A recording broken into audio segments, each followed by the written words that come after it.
In May of 2025, the first ever Brainrot game appeared on the platform. This was still a Brainrot. This was the beginning of something that would change Roblox forever.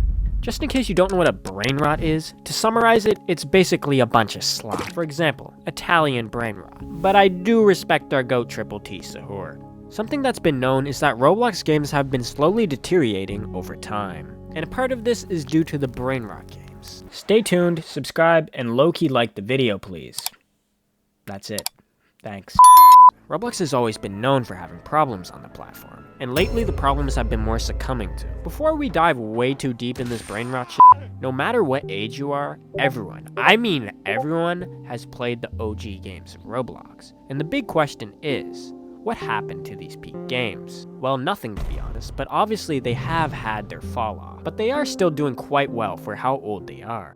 Something about these games were genuinely different. Creativity, how original they were. These were generational games. Even some people who don't play Roblox on a regular basis have most likely heard about some of the old Roblox games, which used to be popular in the golden age of Roblox. Just in case some of you didn't grow up during the older times of Roblox, such as 2008 and 2015, you may be familiar with this age of Roblox, between 2015 to 2018. This was the time of period when I grew up playing Roblox, and I'm sure a lot of my viewers may have. Well, you better be a viewer now. During this time, the term grinding became a thing, with a new hit on the rise, simulator games.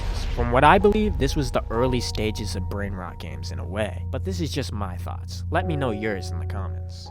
One of the first simulator games that blew up the genre is believed to be Mining Simulator. Some other popular examples include Bee Swarm Simulator, Bubblegum Simulator, and of course, Weightlifting Simulator. Absolute classic! These types of games were focused on incentive, not exactly retention like nowadays, with these terrible, absolute Brainrot games. Back in the day, you wanted to get higher and higher in ranks, and this formula is sorta used in Steal a Brainrot today, but we'll get to that later in the video. Stay tuned, type shit.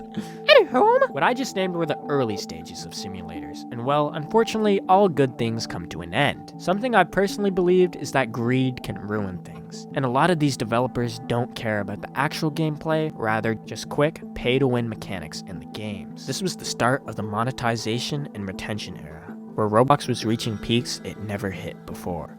A good example of something that turned bad is Pet Simulator. At first, the game was very well received actually. It was fun, and it was considered a fair grinding game, but like I said, things always turn bad. The developer Preston became extremely greedy and added pay-to-win features in the game, where you could pay large amounts of Robux to spend on things like luck boosts, auto-hatching, and many more things. And Pet Simulator low-key had gambling? Oh man, the problems go so much deeper, but unfortunately I can't cover it all in today's video. Money, money, money. Can't get enough of it, eh?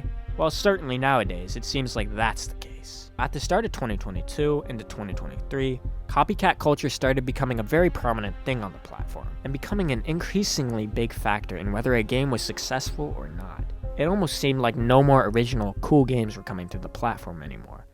The year is 2024. It was practically the last year before Brainrot took over Roblox. Games were increasingly becoming more flashy, vibrant, and more dopamine stimulating. Low effort in games was becoming a very popular thing for developers to do, that's for sure. Even across the internet, things have become that way, where low effort things were being put out, such as Mr. Beast style content, and TikTok ruining the attention spans of people. So really, the ruin of all minds stems from Mr. Beast. I'm joking! Of course, but really, all of this mindless content really leaked itself into Roblox games, big time. Now finally, the premise of the video, 2025 arrives. The start of one of the biggest games on the platform, Grow a Garden. Say what you want, but I do classify Grow a Garden as a Brainrot game in a way. It's bright, it's a simple dopamine-fulfilling game. Regardless of its popularity, it still received a massive amount of hate by the older generation of Roblox players, simply because it's aimed strictly towards kids. And it is a pretty boring game if you're an older individual. And for the first time in Roblox history, Grow a Garden set an insane record of 22 million active players, which is quite literally more than Fortnite's daily concurrent players. And by a long shot too, a Roblox game, beating a AAA game. And the craziest thing is that this record would be soon broken again. Finally, Goon of 2025. Wait, wrong. Finally, May of 2025.